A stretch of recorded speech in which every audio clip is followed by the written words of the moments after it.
I walked into a hospital room expecting to check on my patient. Instead, he whispered 5 words that made my blood run cold. Someone inside tried to kill me. Not a rival gang. Not an enemy. Someone Kang Woo trusts completely. I'm Aria Williams. I'm an ER nurse from Atlanta who got pulled into a Korean crime boss's world when I lied to police to save his dying brother. Now that brother just told me a secret that could start a war. And the only reason he's telling me is because I'm the only person in this entire organization who has nothing to lose by telling the truth. If you want to know what happens when a nurse becomes the only person a crime family can trust, subscribe to Afro Seoul Romance Tales. It helps small channels like mine reach more people. Because what I discovered next put a target on my back. If you're coming from part 1, welcome back. If this is your first time, I highly recommend starting with part 1. This story is wild. Let me tell you what Ji-hoon said in that hospital room. Kang Woo drove me to the private hospital in Gangnam, hidden behind high walls and security gates. The kind of place where rich people got medical care without questions. 8 weeks since I lied to police for Kang Woo. 8 weeks of treating gunshot wounds and knife injuries. 8 weeks of falling for a man I should have been running from. Ji-hoon was finally awake. Fully conscious for the first time since that night in my ER. Whatever he wanted to tell me made Kang Woo look genuinely worried for the first time since I'd met him. We didn't speak during the drive. Kang Woo's jaw was tight, hands gripping the steering wheel like he was trying not to break it. That should have been my first warning. Everything was about to get worse. The hospital room was on the top floor. Private. Expensive. Ji-hoon looked so much better than 8 weeks ago when I'd fought to keep him alive. Color had returned to his face. Eyes clear. Alert. But something in his expression made my stomach drop. Fear. Real fear. He looked at me. Then at Kang Woo. Then back at me. I need to talk to her alone, he said in Korean. Kang Woo's entire body went rigid. No. Hyung, please. Ji-hoon's voice was quiet, but firm. This is important. I stepped forward before Kang Woo could refuse. If he needs to tell me something medical, patient privacy matters. It wasn't medical. We all knew that. But it gave Kang Woo an excuse to leave without losing face. He looked at me for a long moment. His eyes said what his mouth didn't. Be careful. Don't trust easily. Tell me everything. Then he walked out. The door clicked shut. Ji-hoon waited 10 seconds. Then 20. Making sure Kang Woo was really gone. Then he looked at me and said in surprisingly good English, "The person who shot me works for my brother." The words hung in the air like smoke. I don't understand. Someone in Kang Woo's inner circle tried to kill me. His voice was steady despite the fear in his eyes. I saw his face. I know who it is. But I don't know who else is involved. I don't know who I can trust except Kang Woo. And if I tell him without proof, he'll never believe it. This man has been with us for 8 years. Hyung trusts him completely. My mouth went dry. Who? Park Dae-jung. Second in command. Handles most business operations. Ji-hoon paused. I was walking to my car after a meeting. Someone came up behind me. Shot me. I turned as I fell and saw his face. Park Dae-jung. Standing there with the gun. Then he ran. Why would he do this? I don't know. That's what I need you to find out. Ji-hoon grabbed my wrist. His grip was stronger after 8 weeks of recovery, but still desperate. You're the only person I can tell. You're not part of the organization. You have no loyalty to Park. You're just Kang Woo's nurse. You can watch. Listen. They don't see you as a threat. They'll talk around you. You want me to spy. I want you to keep my brother alive. Because if Park is bold enough to kill me, he's planning something bigger. Something that ends with Kang Woo dead and Park running everything. I pulled my hand back, stood up, walked to the window and stared out at Seoul's nighttime skyline. Millions of lights. Millions of people living normal lives. Lives I'd left behind the moment I lied to those police officers. What if I'm wrong? I said quietly. What if I accuse Park and he's innocent? What if your memory is confused from the trauma? Then you'll have destroyed Kang Woo's trust in his most valuable man and probably gotten yourself killed for nothing. Ji-hoon's voice was matter of fact. But if I'm right and you do nothing, Kang Woo dies. And probably you too, since you're the only witness who knows what I just told you. I turned back to face him. You're saying I'm already dead if Park finds out you told me? Yes. So I don't really have a choice. No, you don't. I stood there for a long moment, thinking about every time I'd seen Park Dae-jung at the warehouse. Professional, competent, loyal, standing next to Kang Woo like a trusted brother. Could that man really be a traitor? Then I thought about Ji-hoon's eyes. The fear in them. This wasn't paranoia. This was a man who'd looked death in the face and knew exactly who'd put him there. I nodded. Okay, I'll watch him. But I need real proof. Not suspicions. Evidence. Fair enough. Ji-hoon closed his eyes. There's one more thing. Park doesn't know I saw his face. He thinks I was shot from behind. Unconscious before I could turn. You need to make sure he keeps thinking that. How? When Kang Woo asks what I told you, tell him I don't remember anything about the shooting. That the trauma erased my memory. That I just needed to talk to someone about how scared I was. His eyes opened again. Can you lie to him? Could I? I'd already lied to police for Kang Woo. I'd already crossed so many lines I couldn't see them anymore in my rearview mirror. What was one more lie? Except this felt different. This was lying directly to Kang Woo's face. To the man who'd kissed me 3 days ago and told me I was his. To the man I'd started to trust. Maybe even love. Yes, I said. I can lie to him. But lying to Kang Woo turned out to be the easy part. What came next nearly got me killed. Kang Woo was waiting in the hallway. Arms crossed. Expression unreadable. What did he say? I took a breath. Let the lie come out smooth and easy. He's scared. The shooting traumatized him more than he wants to admit. He doesn't remember anything about who did it or why. His memory just stops at leaving the meeting and waking up in my ER. Kang Woo's jaw clenched. Nothing? No face? No voice? Nothing? Nothing. I'm sorry. He slammed his fist against the wall. The sound echoed down the empty hallway. For a moment I saw past the control. Past the ice. To the rage and fear underneath. This man loved his brother. Truly loved him. And someone had tried to take Ji-hoon away from him. Whoever did this, Kang Woo said quietly, I'm going to find them. And when I do, they're going to beg me to kill them quickly. I believed him. That's what scared me most. We drove back to my apartment in silence. When we pulled up outside, Kang Woo kept the engine running. Didn't get out. Didn't look at me. I need to ask you something, he said. Okay. Are you safe? Living alone in Itaewon. Working late shifts. Coming to the warehouse at night. He finally turned to look at me. If someone targeted Ji-hoon, they might target people close to me. That includes you now. I'm careful. Careful isn't enough. He reached into his jacket and pulled out a phone. Sleek. Expensive. This is yours. It has my number. My driver's number. 3 other men who will come if you call. If anything feels wrong, if anyone approaches you, if you even just get a bad feeling, you call immediately. And if you're ever in real danger, hold the power button for 3 seconds. It sends an emergency signal directly to me with your exact location. I'll come. No matter where you are. Understood? I took the phone. You're really worried. Yes. Why? I'm just your nurse. His hand came up. Cupped my face. Thumb brushing my cheekbone in a touch so gentle it made my chest ache. You stopped being just my nurse the moment I kissed you in that warehouse. His voice dropped. You're mine now, Aria. That means I protect you. Even from threats you don't see coming. Then he kissed me. Slow and deep and intense. The kind of kiss that made me forget we were parked outside my apartment building. Made me forget I was lying to him. Made me forget everything except the way his lips felt against mine. When we broke apart, he rested his forehead against mine. Be careful, he whispered.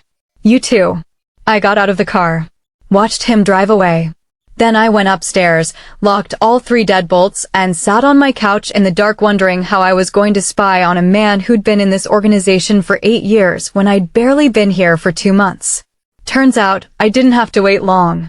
6 days later, Park made a mistake that changed everything. For 6 days, I watched Park Dae-jung. Showed up at the warehouse for my regular medical shifts. Treated the usual injuries. And watched. Park was easy to spot. Mid-40s. Well-dressed. moved with the confidence of someone who'd been in power for a long time. Kang Woo clearly trusted him. They stood together discussing business. Park offered suggestions. Kang Woo listened and often agreed. Nothing about Park seemed suspicious. He was polite to me. Professional. Asked how Ji-hoon was recovering with what seemed like genuine concern. Brought me coffee once when I was working late. Even helped me restock medical supplies without being asked. Either he was innocent or he was a really good actor. On day 3, something happened that made my blood run cold. I was organizing supplies in the corner when Park walked over. Stood too close. Watched me work for a moment that stretched too long. "You're here a lot," he said in English. His accent was minimal. Almost perfect. Kang Woo asked me to be available, I said, keeping my voice steady. Medical emergencies don't keep business hours. No, they don't. He tilted his head.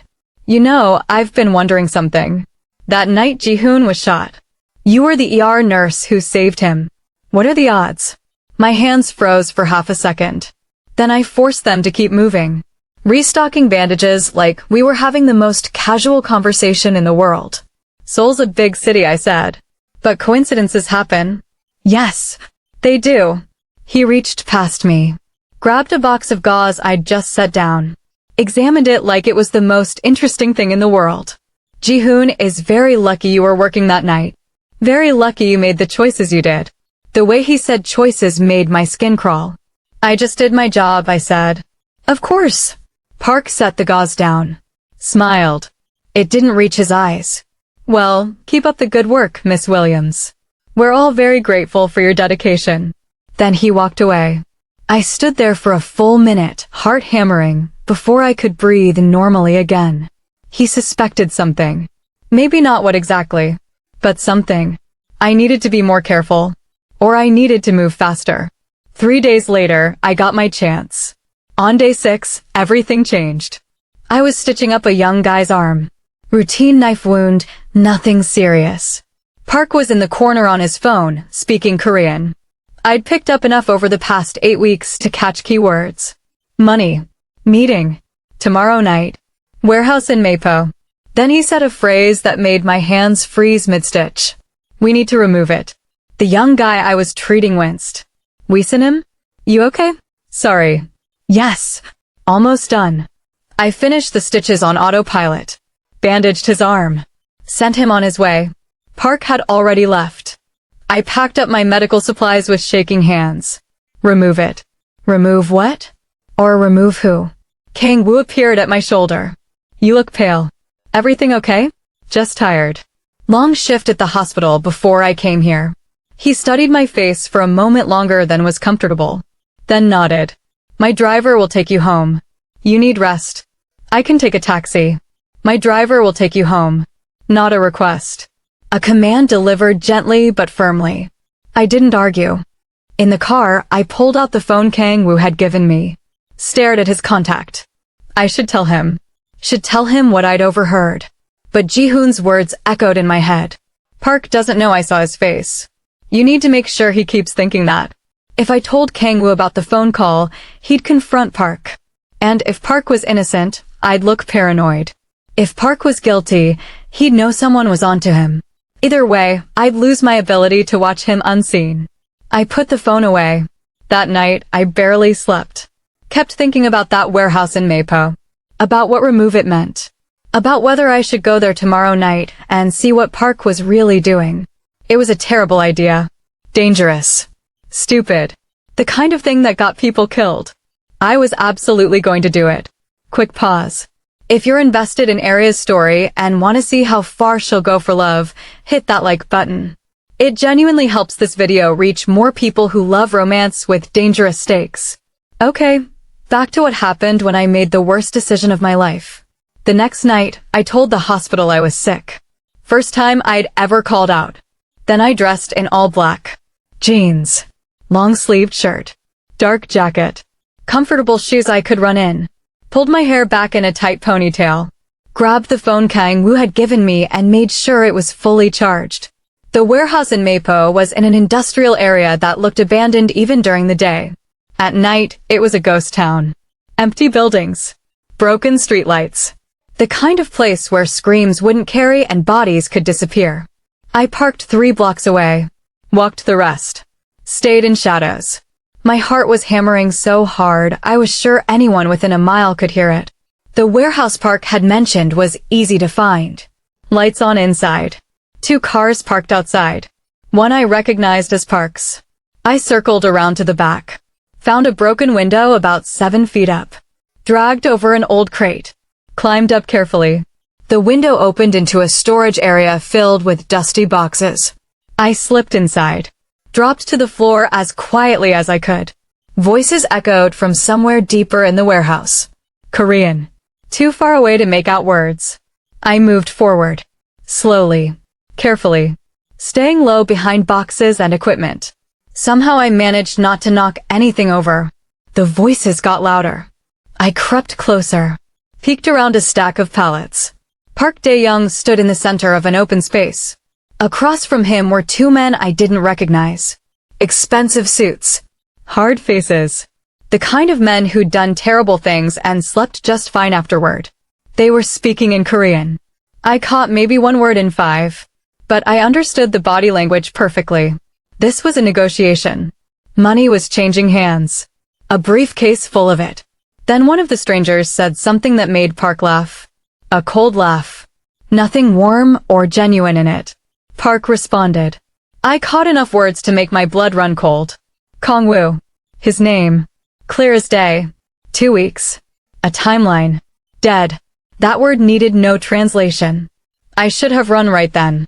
Should have called Kang Woo. Instead, I pulled out my phone and made a choice that nearly cost me everything. My hands started shaking. I pulled out my phone. Started recording video.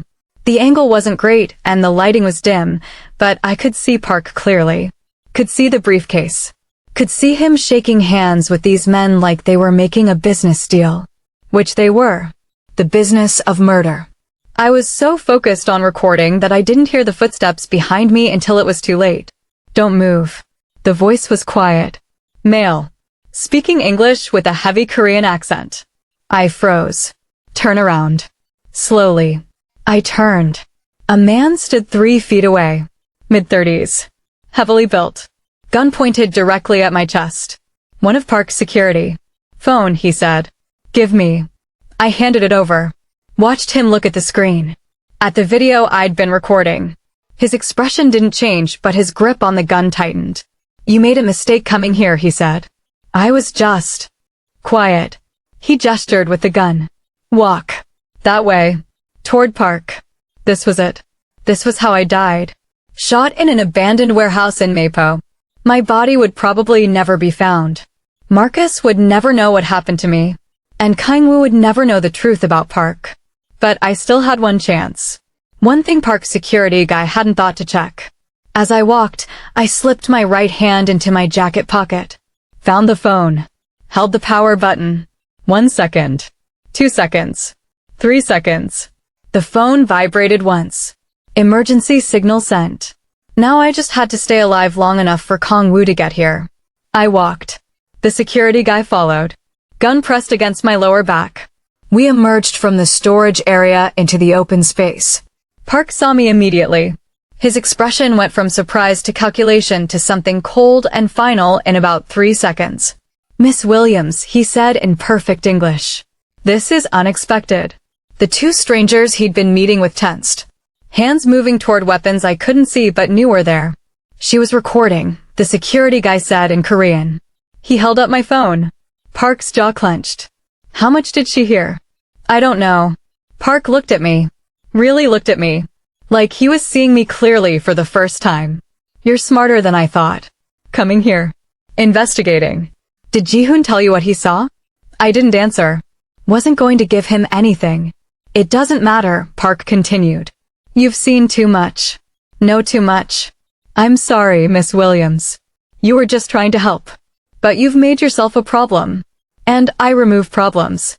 He nodded to the security guy. The gun pressed harder against my back. This was the moment I'd been dreading since I walked into this warehouse. Since I lied to police for Kang Woo. Since I entered this world thinking I could control it. I just needed to buy time. 30 seconds. A minute. However long it took for Kang Woo to get the signal and get here. Wait, I said, voice shaking. Just tell me why. Why betray him? He trusted you for 8 years. Park smiled. That cold smile again. Because trust makes people weak, Miss Williams. Kang Woo built an empire. And then he got soft. Started caring about things that don't matter. His brother. You. Loyalty. The Huang family understands what he forgot. Power isn't about loyalty. It's about who's willing to do whatever it takes to win. So you sold him out for money. I sold him out because he was already dead. He just didn't know it yet. Park shrugged. I simply chose to be on the winning side. And Ji-hoon? Collateral damage. Wrong place, wrong time. If he hadn't seen me that night, he'd still be alive and happy and none of this would be happening. But he did see me. So he had to go. Just like you. The security guy raised his gun. Aimed it at my head. I closed my eyes. Thought about Kang Woo. About Marcus. About my mother. About every choice that led me to this moment. I'm sorry, I thought. I tried. Then the warehouse doors exploded inward. I know what you're thinking. This is how Aria dies. If you want to know whether she survives this and what Kang Woo does when he finds out, drop a comment with your prediction. And if you haven't subscribed yet, now's the time. Because what happens next is intense. Not opened. Exploded. Metal shrieking. Wood splintering. The sound so loud it made my ears ring. Kang Woo walked through the wreckage like an avenging angel. 6 men behind him. All armed. All looking like they'd been hoping for an excuse to shoot someone tonight. His eyes found me immediately. Found the gun aimed at my head. And the expression on his face made Park's security guy take an involuntary step backward. I'd seen Kang Woo angry before. I'd seen him cold. I'd seen him dangerous. I'd never seen him like this. This was rage given human form. Death personified.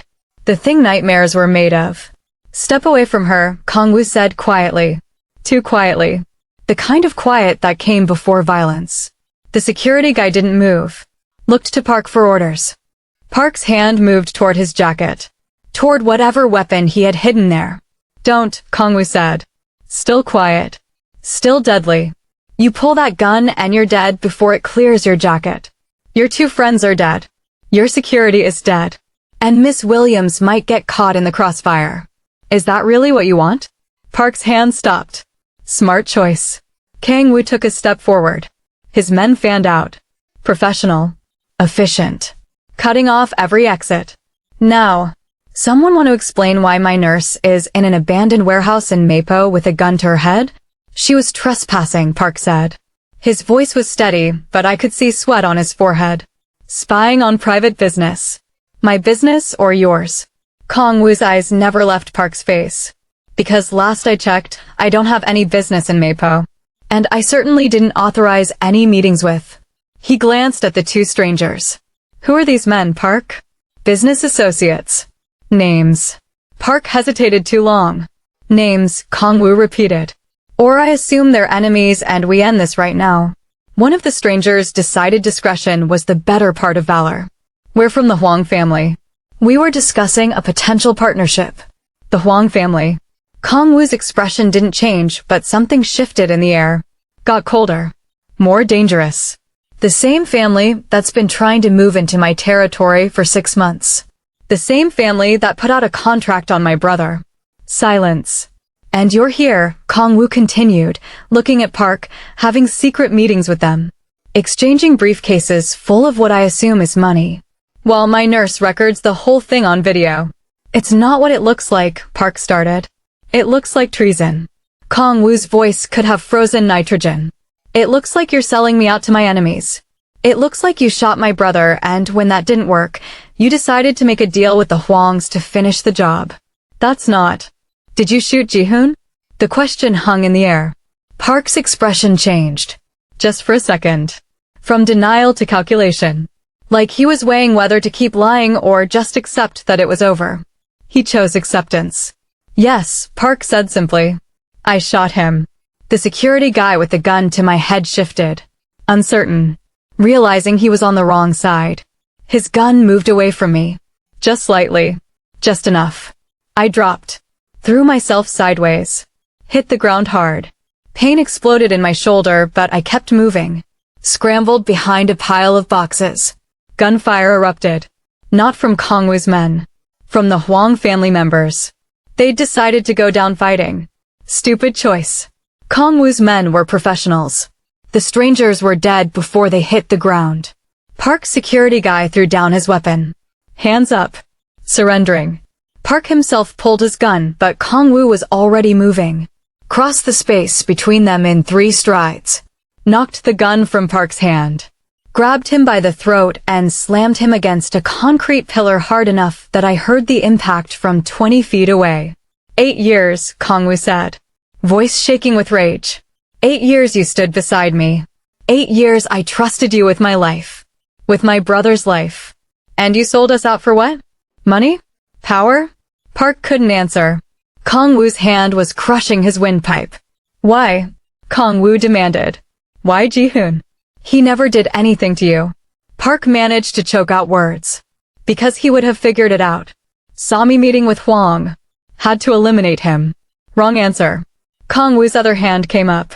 I saw the knife. Didn't even see where it came from. Just suddenly it was there. Pressed against Park's throat. Please, Park gasped. I can. You can die, Kang Woo finished. That's all you can do now. I should have looked away. Should have closed my eyes. Should have done anything except watch. But I didn't. I watched Kang Woo draw the knife across Park Dae-jung's throat in one smooth motion. Watched the blood.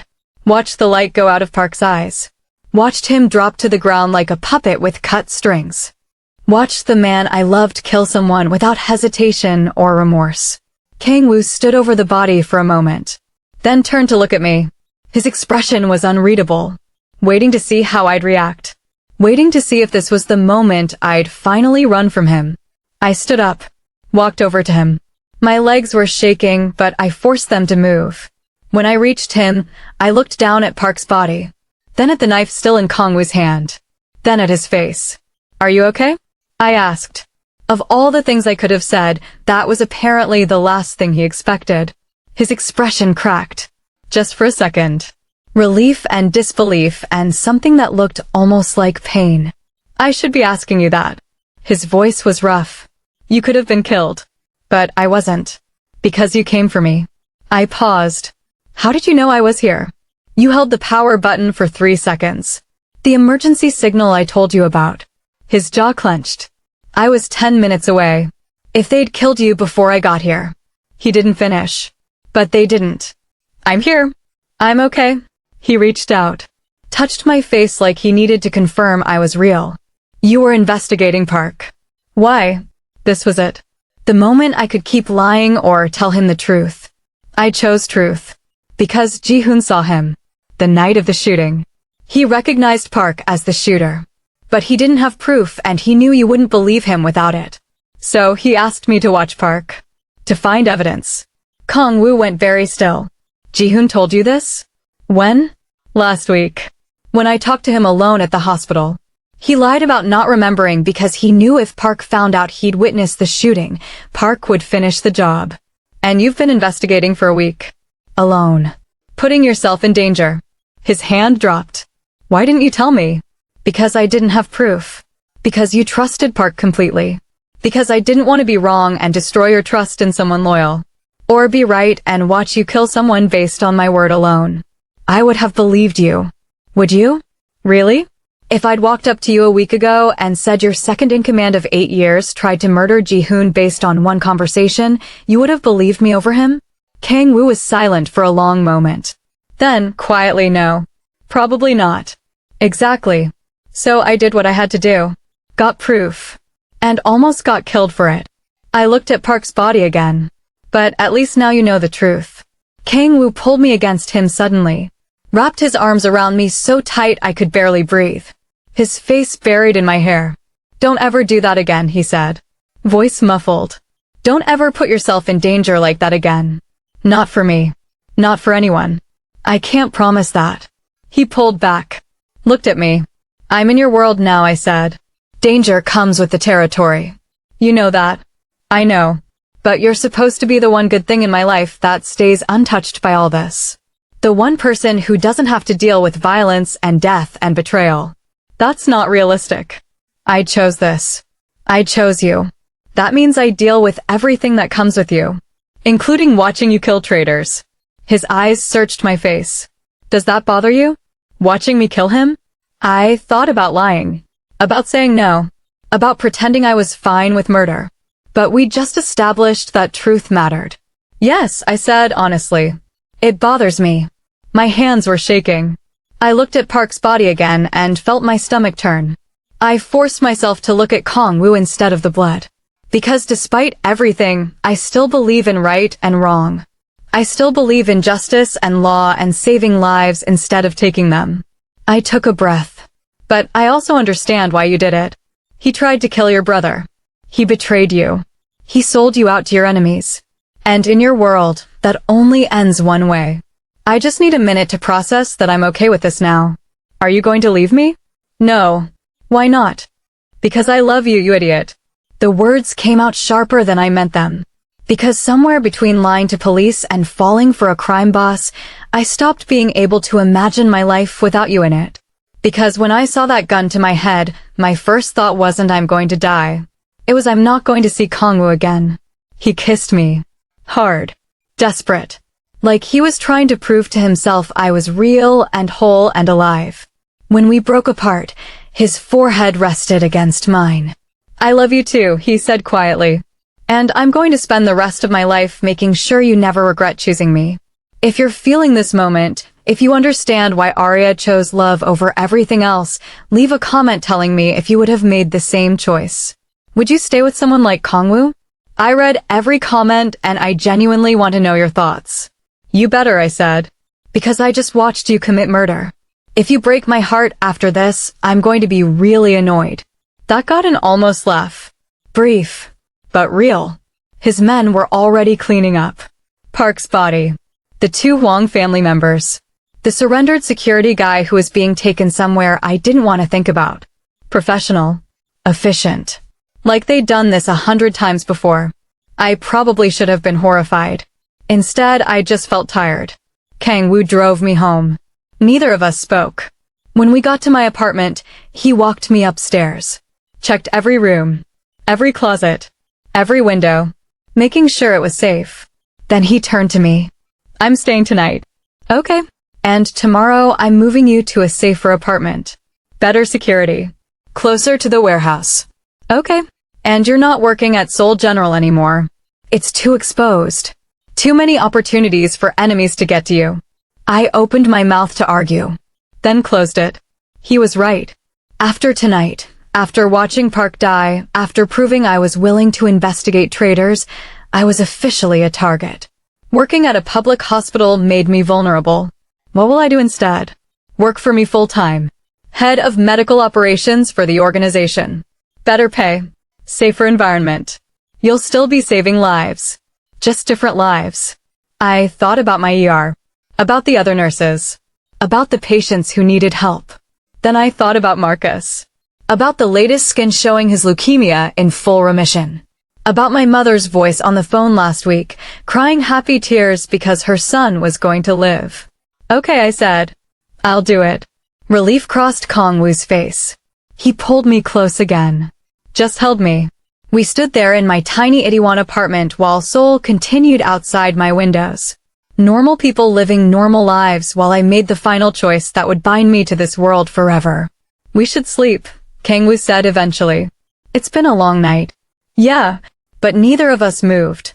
Thank you, he said quietly. For finding the truth. For protecting Ji-hoon. For trusting me enough to investigate instead of just running. Thank you for coming for me. For getting the emergency signal. For not letting me die in that warehouse. Always. His arms tightened. From now until forever, I'm coming for you. No matter what. No matter where.